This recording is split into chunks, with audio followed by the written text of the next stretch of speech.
قرطبہ علم کا ایک ابر گوہر بار ہے تو، فن کی بکھری ہوئی قدروں کا علمدار ہے تو۔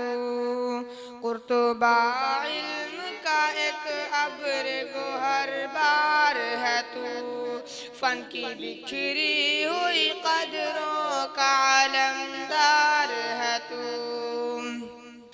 سامعین کرام، پروگرام کو مزید آگے بڑھاتے ہوئے میں چونکہ اس پروگرام کا ایک مقصد تعلیمی مظاہرہ بھی ہے، اسی لیے میں شعبہ حفظ کے ایک طالب علم کو دعوت دیتا ہوں کہ وہ آئیں اور تلاوت کلام اللہ پیش کریں، اور ان کا نام ہے ایان بن سالم۔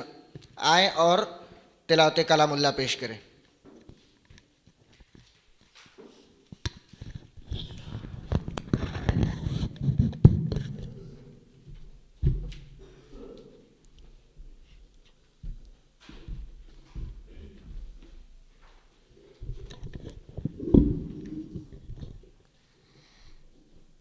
أعوذ بالله من الشيطان الرجيم.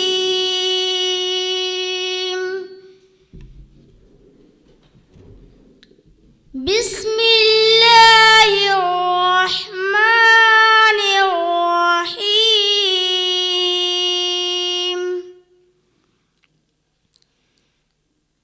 إن المتقين في ظلال وعيون،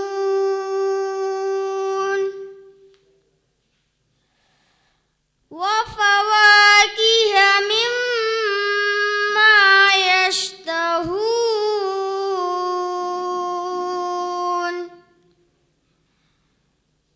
كلوا واشربوا هنيئا بما كنتم تعملون.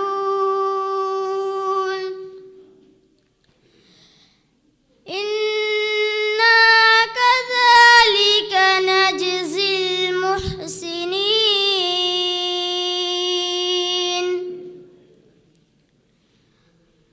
ويل يومئذ للمكذبين. كلوا وتمتعوا قليلا إنكم مجرمون. ويل يومئذ للمكذبين.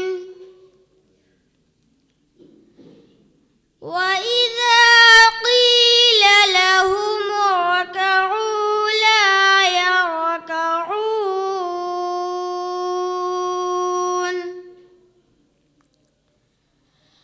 ويل يومئذ للمكذبين.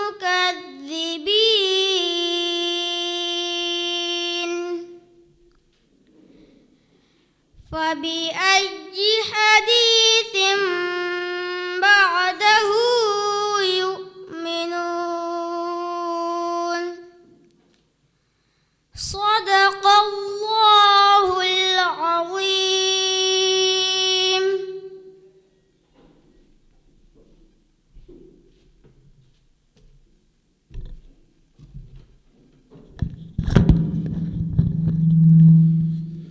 شکراً، جزاکم اللہ خیر و احسن الجزا و بارک اللہ فیک۔